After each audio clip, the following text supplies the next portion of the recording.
Hello छात्रों, कैसे हैं आप लोग? आई होप सभी लोग अच्छे होंगे और अपने पढ़ाई में पूरी तरीके से व्यस्त होंगे। यदि आप कक्षा 10 की एग्जामिनेशन बिहार बोर्ड का देने जा रहे हैं, तो आपको तो इस जो चैप्टर है क्षेत्र मिति से परिचित होंगे। ये क्षेत्र मिति आपके एग्जामिनेशन में पूछे जाते हैं क्वेश्चन, 5 नंबर के भी क्वेश्चन इससे आते हैं और बहुत सारे जो है फ़ॉर्मूला डायरेक्ट आपके ऑब्जेक्टिव में आते हैं। तो ये जो क्षेत्रमिति का है, ये सभी विद्यार्थियों के लिए, चाहे वो 10th के हों या फिर कॉम्पिटिटिव एग्जामिनेशन के तैयारी कर रहे हैं, सभी के लिए ये जो है आपके फ़ॉर्मूला काम आने वाले हैं। और यदि आप ये फ़ॉर्मूला को याद कर लेते हैं, तो आई एम श्योर कि 5 नंबर तो आपके ऑब्जेक्टिव में ऐसे ही बढ़ जाते हैं। तो चलिए बिना किसी देरी के हम शुरू करते हैं। चैनल पर नए होंगे तो चैनल को सब्सक्राइब कर लीजिएगा और वीडियो को लाइक ज़रूर कर दीजिएगा। क्षेत्रमिति में सबसे जो नाम आता है क्षेत्रफल का, और क्षेत्रमिति में क्षेत्रफल ही का काम होता है। तो क्षेत्रफल पहले हम जान लेते हैं। किसी बंद आकृति के अंतर्गत आने वाले संपूर्ण क्षेत्र को उस आकृति का क्षेत्रफल कहते हैं। जैसे सपोज करिए कि ये एक आयत है और आयत के अंदर का जितना एरिया है, जितना क्षेत्र है, उसी को हम क्षेत्रफल कहते हैं। तो सबसे पहले हम आयत के क्षेत्रफल के बारे में जानते हैं। तो आयत में लंबाई और चौड़ाई होती है ना? इसे ये लंबाई हो गया और ये चौड़ाई हो गया। तो आमने-सामने की भुजा बराबर होती है, यानी लंबाई होता है। तो आयत की परिमिति जब निकालने की बात करती है, तो आयत की परिमिति का फ़ॉर्मूला होता है 2 इंटू लंबाई प्लस चौड़ाई। आयत का क्षेत्रफल का फ़ॉर्मूला होता है लंबाई गुने चौड़ाई। और आयत का विकर्ण निकालना हो तो रूट अंडर में लंबाई स्क्वायर प्लस चौड़ाई स्क्वायर। ये कैसे निकलेगा? ये आयत हो गया। आयत का ये लंबाई जितना ये होगा वही लंबाई ये होगा, जितना चौड़ाई होगा उतना ही चौड़ाई ये होगा। तो परिमिति की बात करें तो परिमिति का मतलब होता है कि एक चक्कर बाहर से लगाना। तो आप देखेंगे तो 2 बार लंबाई और 2 बार चौड़ाई चले हैं, इसलिए 2 इंटू लंबाई प्लस चौड़ाई हो जाता है इसका परिमिति। क्षेत्रफल की बात करें तो इस पूरे एरिया का भाग निकालना होता है, सीधे लंबाई गुने चौड़ाई कर देते हैं। और विकर्ण विकर्ण एक कोना से दूसरे कोना को मिलाने वाली रेखा को विकर्ण कहते हैं। और विकर्ण जो आप निकालिएगा तो देखेंगे ये 90 डिग्री बन जाएगा, तो एक राइट एंगल ट्रायंगल बन जाएगा, मतलब समकोण त्रिभुज। और समकोण त्रिभुज में ये लंब हो गया, ये स्क्वायर हो गया, तो यहाँ ये लंबाई है और यहाँ ये चौड़ाई है। तो इसीलिए जब हम इसको निकालेंगे विकर्ण, तो ये कर्ण हो जाएगा। तो विकर्ण बराबर हो जाएगा रूट अंडर लंबाई स्क्वायर प्लस चौड़ाई स्क्वायर। आई होप कि आपको चीज़ें समझ में आएगी। बात आती है वर्ग की। तो वर्ग के बारे में जान लीजिए कि वर्ग जो है ऐसी भुजा होती है कि जिसकी सभी भुजा आपस में बराबर होती है। अगर इसका लंबाई ए है तो ये भी ए होगा, ये भी ए होगा, ये भी ए होगा। सभी कोण भी 90 डिग्री का होगा और इनके दोनों विकर्ण भी आपस में बराबर होते हैं। तो वर्ग की परिमिति का फ़ॉर्मूला होता है 4 गुने 1 भुजा। एक ही भुजा है और 4 बार आप परिमिति बाहर से चलते हैं, तो 4 गुने 1 4 भुजा हो गया। वर्ग का विकर्ण निकालना हो तो आप इसका वर्ग का अगर विकर्ण निकालेंगे तो आप खुद से फ़ॉर्मूला निकालेंगे। ये भी ए है, ये भी ए है और इसका अगर निकालेंगे, ये 90 डिग्री है, तो कर्ण बराबर क्या हो जाएगा? रूट अंडर लंब स्क्वायर यानी ए स्क्वायर प्लस ए स्क्वायर। तो रूट अंडर में कितना हो जाएगा? ये 2a स्क्वायर, और ए स्क्वायर तो बाहर में निकल जाएगा, तो रूट 2a, इसीलिए इसका फॉर्मूला हो जाता है वर्ग का विकर्ण बराबर रूट 2 गुने भुजा। वर्ग का क्षेत्रफल निकालना हो तो सिर्फ भुजा का स्क्वायर कर देंगे, लंबाई गुने चौड़ाई करते हैं। अभी हमने आयत में लंबाई गुनी चौड़ाई किया, तो लंबाई भी इसका ए है और चौड़ाई भी ए है। तो लंबाई गुनी चौड़ाई करेंगे तो ए गुने ए, इसका मतलब इसका फॉर्मूला क्या हो जाएगा? ए स्क्वायर यानी भुजा स्क्वायर। तो आई होप कि चीज़ें समझ में आ गई होंगी। क्या वर्ग का क्षेत्रफल का एक और फॉर्मूला होता है 1/2 गुने विकर्ण का स्क्वायर कर देंगे तो ये भी वर्ग का क्षेत्रफल हो जाएगा। तीसरा, कमरे की चारों दीवारों का क्षेत्रफल। अब कमरा भी क्या होता है? आयताकार होता है। इसमें लंबाई, चौड़ाई और ऊँचाई भी होती है। तो इसके लिए कमरे के चारों दीवारों का अगर क्षेत्रफल हमको निकालने की बात करें, इसका फ़ॉर्मूला हो जाता है 2 इंटू लंबाई प्लस चौड़ाई गुने ऊँचाई, इसका फ़ॉर्मूला हो जाएगा। ये चीज़ ध्यान रखिएगा। उसके बाद त्रिभुज पे आ जाते हैं जिसको ट्रायंगल कहते हैं। ट्रायंगल इस तरीके का होता है और ट्रायंगल को मेनली 2 आधार पे बाँटा गया है। एक कोण के आधार पे और एक भुजा के आधार पे। कोण के आधार पे भी 3 प्रकार के होते हैं, समकोण, उसके बाद न्यून कोण और अधिकोण। और भुजा के आधार पे समद्विबाहु, समबाहु और विषमबाहु। तो जो हमको फ़ॉर्मूला पता करना है वो त्रिभुज का क्षेत्रफल, अगर नॉर्मली कोई त्रिभुज हो, जैसे ये त्रिभुज हो, तो त्रिभुज का फ़ॉर्मूला अगर निकालना हो, तो इसका फ़ॉर्मूला हो जाएगा 1/2 गुने आधार गुने ऊँचाई। आधार मतलब ये भुजा जिस पे त्रिभुज टिकी है, और ऊँचाई यानी इस ये वाला भुजा, ठीक है? तो किसी भी त्रिभुज का अगर फ़ॉर्मूला निकालना हो, तो आधार गुने ऊंचाई होता है 1/2 का। त्रिभुज की परिमिति, तो आप परिमिति का मतलब समझ गए, परिमाप, और परिमाप होता है बाहर से एक चक्कर मारना, मतलब तीनों भुजाओं का योग कर देंगे तो ये परिमिति निकल जाएगा। उसके बाद त्रिभुज का अगर क्षेत्रफल की बात करें तो देखिए त्रिभुज के क्षेत्रफल का जितना भी फॉर्मूला है वो सब फॉर्मूला आपके हीरोन सूत्र से निकलता है। और आपको अगर याद होगा 9th में आपने हीरोन फॉर्मूला पढ़ा होगा, तो त्रिभुज का क्षेत्रफल का हीरोन का सूत्र होता है root under S into S minus A into S minus B into S minus C, जहाँ ए बी सी त्रिभुज की तीनों भुजाएं होती है और एस जो होता है अर्ध परिमाप होता है ना, सेमी पेरीमीटर होता है, जो कि त्रिभुज के तीनों भुजाओं के योग का हाफ होता है। ठीक है, और इसी से आप क्या करते हैं, तीनों भुजाओं के माइनस करके त्रिभुज का क्षेत्रफल, चाहे वो किसी त्रिभुज का क्षेत्रफल हो, चाहे समबाहु हो समद्विबाहु हो, जितने भी फॉर्मूला ये आते हैं ये सभी यहीं से निकल के आते हैं। ठीक है, अब हम समकोण त्रिभुज के बारे में बात करेंगे। तो समकोण त्रिभुज इस तरीके का त्रिभुज होता है, इसमें एक कोण 90 डिग्री का होता है, इसको हम कर्ण बोलते हैं, ये लंब बोलता है, ये आधार बोलते हैं। लंब और आधार अपने एंगल के आधार पे बदलते रहता है, लेकिन कर्ण हमेशा स्टेबल रहता है। तो समकोण त्रिभुज का अगर क्षेत्रफल निकालने की बात हो तो यहाँ भी 1/2 गुने आधार गुने लंब। अब यहाँ लंब इसलिए लिए, अभी हमने त्रिभुज नॉर्मली अगर सिर्फ त्रिभुज का फॉर्मूला हो तो 1/2 गुने आधार गुने ऊंचाई होता है, और ऊंचाई की जगह पर ये क्या है, खड़ी रेखा लंब है, इसीलिए हमने आधार गुने लंब कहा।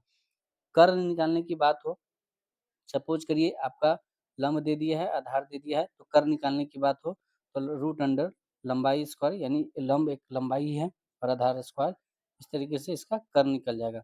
समकोण त्रिभुज की परिमाप की बात करें तो लंब प्लस आधार प्लस कर्ण, इन तीनों को जोड़ दीजिएगा, तो लंब आधार और कर्ण तीनों को जोड़ दीजिएगा, समकोण त्रिभुज का परिमाप निकल जाएगा।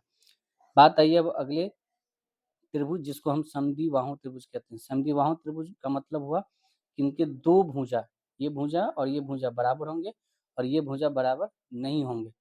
तो ऐस इस समद्विबाहु त्रिभुज का भी आपको फॉर्मूला जो है हीरोन सूत्र से ही निकलता है। तो समद्विबाहु त्रिभुज समकोण त्रिभुज का, समद्विबाहु समकोण त्रिभुज का, तो समदाहु समकोण त्रिभुज किसे कहेंगे, ये होगा समद्विबाहु समकोण, यानी जितना ये होगा उतना ही लेंथ ये होगा, है ना, ये हाइपोटेनस यानी कर्ण अलग होगा। तो समद्विबाहु समकोण त्रिभुज के क्षेत्रफल का फॉर्मूला आप याद रखेंगे 1/2 गुने बराबर भुजाओं का स्क्वायर, दोनों का गुना करेंगे, लंबाई गुने चौड़ाई, लंबाई गुने ऊंचाई, तो ये भी सेम है, तो बराबर भुजाओं का स्क्वायर हो गया। कर्ण निकालना हो अगर समद्विबाहु समकोण त्रिभुज का, तो √2 गुने बराबर भुजा की लंबाई हो जाएगा। परिमिति की बात करें तो √2 गुने भुजा इंटू √2 प्लस 1 इसका फॉर्मूला हो जाएगा। इसके बाद 7वां नंबर जो कि हमारा त्रिभुज आता है वो है समद्विबाहु त्रिभुज, जिसे हम आइसोसेलेस ट्रायंगल बोलते हैं। जैसे हमने बताया, ये फिगर में भी बताया गया है कि इसकी ये जितनी लंबाई होगी वही लंबाई ये होगी, और ये डी जो है ये वाला बीसी लंबाई ये अलग होगी, यानी जिस भुजा की दो भुजाएं आपस में बराबर हो लंबाई में, वो समद्विबाहु त्रिभुज कहता है। समद्विबाहु त्रिभुज का फॉर्मूला होता है b/4 रूट अंडर 4a² यानी बराबर भुजाओं का स्क्वायर माइनस b², और ये फॉर्मूला भी आपके कहाँ से निकलता है, तो ये आपके हीरोन सूत्र से निकलता है। समद्विबाहु त्रिभुज का परिमाप निकालना हो तो दोनों बराबर भुजाओं का योग प्लस एक तीसरी भुजा का योग, यानी 2a प्लस बी। शीर्ष बिंदु ए से डाले गए लंब की लंबाई, इसकी लंबाई, ये जो शीर्ष बिंदु ए है इससे इसकी लंबाई अगर निकालनी हो तो इसका फॉर्मूला हो जाएगा समद्विबाहु के लिए AD बराबर root under 4a² minus b²/2 root under में। उसके बाद समबाहु त्रिभुज के बारे में बात कर लेते हैं, जिसे इक्विलैटरल ट्रायंगल बोलते हैं। समबाहु त्रिभुज किसे कहते हैं, जिसमें तीनों भुजा आपस में बराबर होती है। यदि अगर 5 है तो ये भी 5 होगा, ये भी 5 होगा। अगर तीनों का मान नहीं भी दिया है, किसी एक का भी मान दिया है और बोला कि समबाहु त्रिभुज है, तो आप मान लीजिए कि त्रिभुज की तीनों भुजाएं आपस में बराबर है। और परिमिति तो आपको पता है, तीनों भुजाओं का योग कर देंगे, यानी 3 गुने 1 भुजा। समद्विबाहु त्रिभुज का क्षेत्रफल होता है √3/4 गुने भुजा स्क्वायर। ये चीज़ सभी को याद होना चाहिए। तो वीडियो कैसा लग रहा है आप ज़रूर कमेंट करिएगा, और अच्छी लगे तो आप लाइक ज़रूर कर दीजिएगा, चैनल को सब्सक्राइब कर लीजिएगा। समबाहु त्रिभुज की ऊंचाई निकालने की बात हो, यही समबाहु त्रिभुज की ऊंचाई, ये शीर्ष ए से ये ऊंचाई निकालना हो तो √3/2 गुने एक भुजा, चूँकि ये भी ए है, ये भी ए है और ये भी ए है और लंब जब भी डाला जाता है तो ये बराबर भाग में डिवाइड करता है तो ये a/2 हो जाता है। तो अब ये एक तरीके का किसका कोण ले लिया, तो ये समकोण त्रिभुज इसमें 90 डिग्री है। अब इसकी बात हमको निकालना है लंब, तो लंब निकालने के लिए आप क्या करेंगे, तो कर्ण स्क्वायर यानी a स्क्वायर में से इसको घटा देंगे, a/2 का स्क्वायर घटा देंगे। तो ये कट के कितना आ जाएगा, √3/2 गुने 1 भुजा। तो ये आप करके देखिएगा। समबाहु त्रिभुज का क्षेत्रफल होता है ऊंचाई का स्क्वायर बट्टा √3 से आप डिवाइड कर देंगे तो समबाहु त्रिभुज का क्षेत्रफल आ जाएगा। चतुर्भुज पे हम चलते हैं क्वाड्रिलेटरल पे। तो क्वाड्रिलेटरल में पहले हम बात कर लेते हैं समानांतर चतुर्भुज की, जिसकी आमने-सामने की भुजा बराबर होती है। देखिए ये भी ए है और ये भी ए है, आमने-सामने की भुजा है। ये बी है, ये बी है। तो समानांतर चतुर्भुज यानी पैरेललोग्राम का क्षेत्रफल निकालना हो तो डायरेक्ट हम आधार गुने ऊंचाई कर देते हैं, यानी ए गुने बी। या समानांतर चतुर्भुज का क्षेत्रफल निकालना हो तो इसको एक और है फॉर्मूला कि 2 गुने कर्ण गुने आमने-सामने की किसी शीर्ष से कर्ण की लंबाई, यानी ठीक है? उसके बाद अगला यह समानांतर चतुर्भुज का एक और क्षेत्रफल होता है कि 2 गुने त्रिभुज एबीडी, त्रिभुज एबीडी, त्रिभुज एबीडी या त्रिभुज बीसीडी, त्रिभुज क्या हो कहाँ गया? बीसी बीसीडी इसका निकाल देंगे, तो ये निकल जाएगा। या क्षेत्रफल का फॉर्मूला निकालने के लिए आप सबसे बढ़िया 2 गुने ये किसका फॉर्मूला अपनाइए, हीरोन का फॉर्मूला, जहाँ ए बी आसन्न भुजा है और सी विकर्ण की लंबाई है तथा एस बराबर A plus B plus C by 2। समानांतर चतुर्भुज का परिमाप होता है 2 गुने भुजाओं का योगफल, यानी 2 गुने ए प्लस बी। इसी तरीके से अगला त्रिभुज जो हमारा चतुर्भुज आता है वो समलंब चतुर्भुज, जिसको ट्रेपीजियम बोलते हैं। तो ट्रेपीजियम के क्षेत्रफल का फॉर्मूला होता है 1/2 गुने ऊंचाई इंटू समानांतर भुजाओं का योग, यानी इस दोनों भुजाओं का योग समानांतर। समलंब चतुर्भुज का परिमाप क्या हो जाएगा, तो चारों चारों साइड से आप A B B C C D और ए डी इस सबको जोड़ देंगे तो ये परिमाप आ जाएगा। उसके बाद समचतुर्भुज रोमस, जिसको रोम्बस बोलते हैं, तो समचतुर्भुज का फॉर्मूला होता है क्षेत्रफल बराबर 1/2 गुने विकर्णों का गुणनफल और भुजा बराबर निकालना हो तो रूट अंडर d1/2, d1 मतलब ये विकर्ण डायमीटर 1 का स्क्वायर, 1 का डायमीटर 1/2 का स्क्वायर और डायमीटर 2/2 का स्क्वायर, यानी पहले कर्ण बट्टा 2 का स्क्वायर प्लस दूसरे कर्ण बट्टा 2 का स्क्वायर का रूट कर देंगे तो ये समचतुर्भुज निकल जाएगा। उसके बाद उसके बाद जहाँ डी एक विकर्ण है, अभी हमने बताया कि डी बराबर डायमीटर होता है विकर्ण तथा d2 मतलब दूसरा विकर्ण। परिमिति निकालना हो तो 4 गुने 1 भुजा, है ना? और d1 का होल स्क्वायर प्लस d2 का स्क्वायर बराबर होता है 4 गुने भुजा स्क्वायर। सर्किल पर आते हैं तो सर्किल का आपको आपके सामने चित्र है। ये सारे फॉर्मूला बहुत ही इम्पोर्टेंट होने वाला है। एक सिंगल वीडियो से आपका 10 से 12 नंबर इंक्रीज हो जाएगा और ये एग्ज़ाम के आखिरी समय में काफ़ी इम्पोर्टेंट होने वाला है। वृत्त की परिधि निकालना हो तो 2 पाई आर और या पाई डी कहते हैं। तो पहले हम वृत्त के बारे में जान लेते हैं। वृत्त का ये होता है पॉइंट, केंद्र कहते हैं इसको, ठीक है? और केंद्र से परिधि, ये बाहर का जो भी लाइन है इसे हम परिमाप या परिधि बोलते हैं। जैसे दूसरे में आप परिमाप बोलते हैं ना, इसको परिधि बोलते हैं, ठीक है? तो केंद्र से परिधि की जो बीच की दूरी होती है उसे आर का रूप दिया जाता है, यानी जिसको आप हिंदी में त्रिज्या कहते हैं, ठीक है? और त्रिज्या हमेशा बराबर होती है और जब यही एक पॉइंट से परिधि के एक पॉइंट से केंद्र को होकर दूसरे परिधि के दूसरे पॉइंट पर जब मिल जाती है तो ये वृत्त का व्यास कहलाता है, डायमीटर, जिसको आप व्यास कहते हैं। जिसमें आप देखेंगे तो 2 आर मिलके एक व्यास मिलेगा, इसलिए डी बराबर होता है 2 आर या आर बराबर होता है डी का आधा, ठीक है? इतना ध्यान रखिएगा। और इनका बीच का जो ये कोण है ये त्रिज्याखंड बनाता है, इसके बारे में डिटेल से बाद में बात करेंगे। वृत्त की परिधि का फॉर्मूला होता है 2 पाई आर या पाई गुने डी, जहाँ आर त्रिज्या है और डी व्यास है। वृत्त का क्षेत्रफल होता है पाई आर स्क्वायर। त्रिज्याखंड ए ओ बी, अब ये जो है त्रिज्या से जो मिल के बना है खंड, इसलिए इसको हम त्रिज्याखंड कहते हैं। और त्रिज्याखंड हो जाएगा ए ओ पी। इसका फॉर्मूला निकालने के लिए होता है थीटा बटा 360। यहाँ पर कुछ कोण बना रहा है तो ये थीटा का मान हो जाएगा, एंगल हो जाएगा ये, ठीक है। और थीटा और बट्टा 360, पूरा का जो मान होता है 360 होता है, तो इसीलिए हम 360 से भाग कर देते हैं और पाई आर स्क्वायर निकाल देते हैं, तो इतना त्रिज्याखंड का क्षेत्रफल निकल जाता है।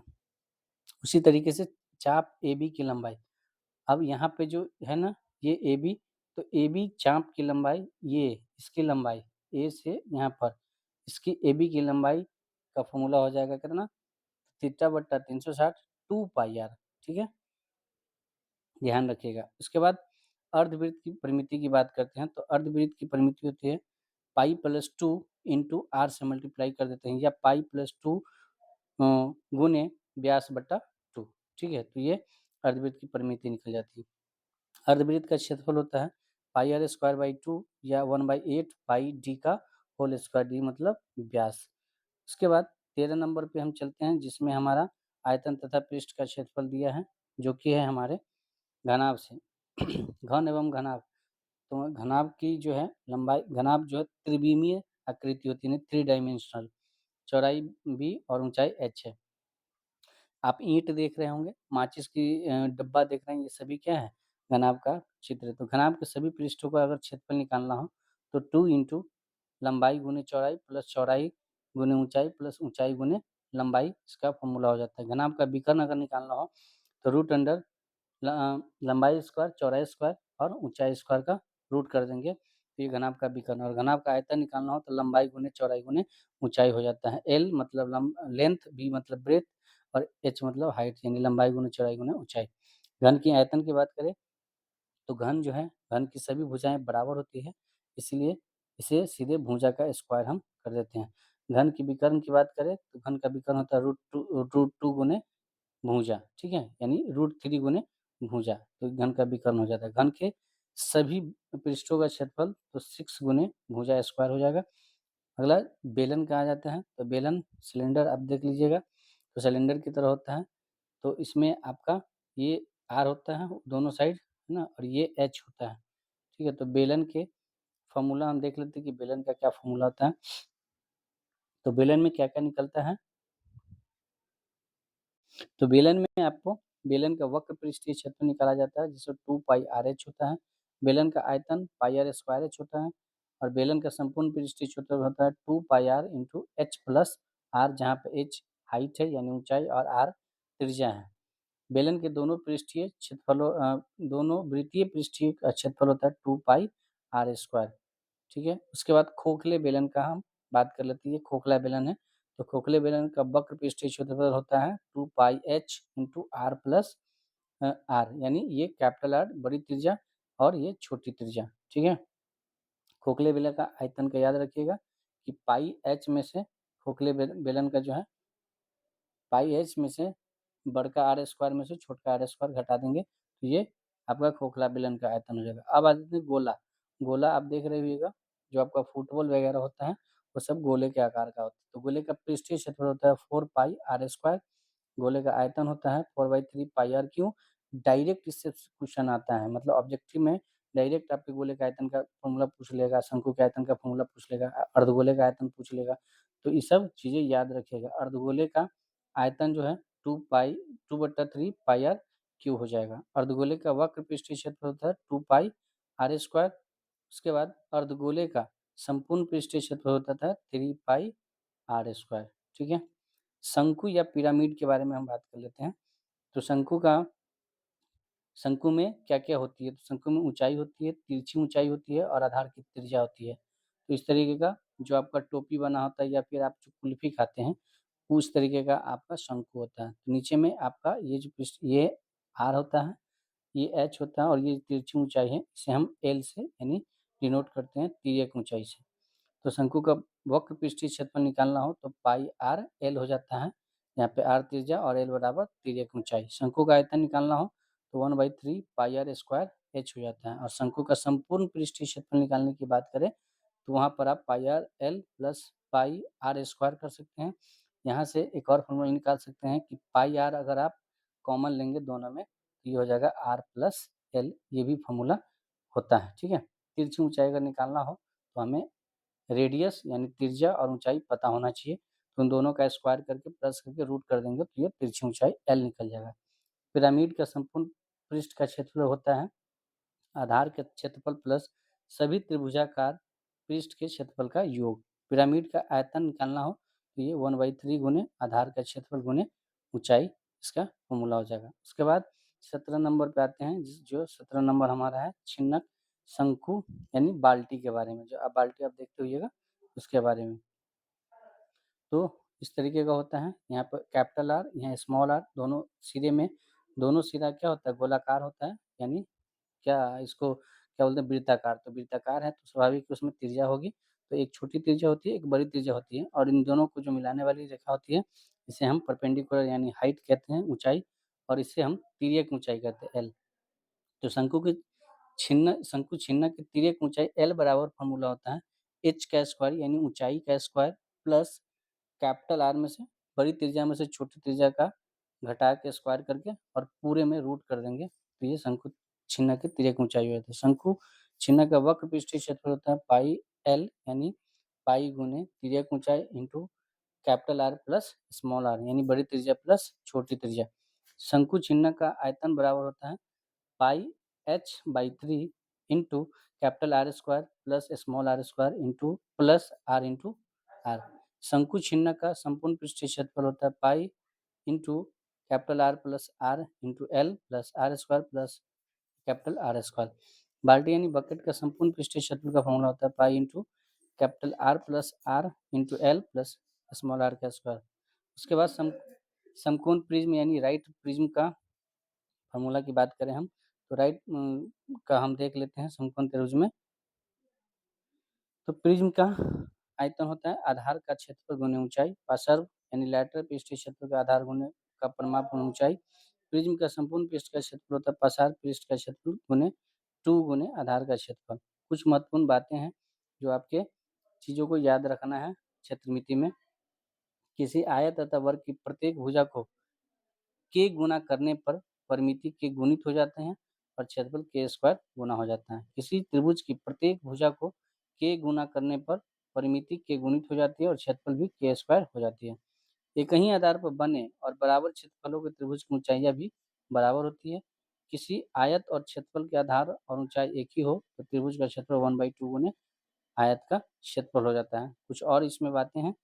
किसी चतुर्भुज की प्रत्येक भुजा को यदि हम के या एक्स से गुना करते हैं तो परिमिति को भी एक्स से गुना हो जाता है ऑटोमेटिक, और क्षेत्रफल उसका के स्क्वायर गुना हो जाता है। एक ही ऊंचाई और एक ही आधार पर बने त्रिभुज और समानांतर चतुर्भुज में त्रिभुज का क्षेत्रफल समानांतर चतुर्भुज के क्षेत्रफल का आधा होता है।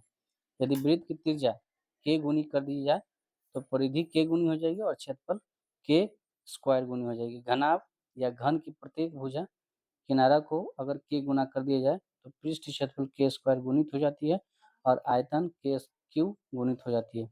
लंबवृत्तीय बेलन या शंकु की त्रिज्या m गुना और ऊंचाई n गुना होने पर वक्र विशिष्ट क्षेत्रफल mn गुना या आयतन m स्क्वायर n गुना हो जाता है। गोले की त्रिज्या k गुना होने पर पृष्ठ क्षेत्रफल k स्क्वायर गुना और आयतन k गुना हो जाता है। ये सभी हम जब देखेंगे, जब क्वेश्चन हम करेंगे इस पे सारे देखिए बहुत सारे सवाल आपसे पूछे जाते हैं एग्जामिनेशन में।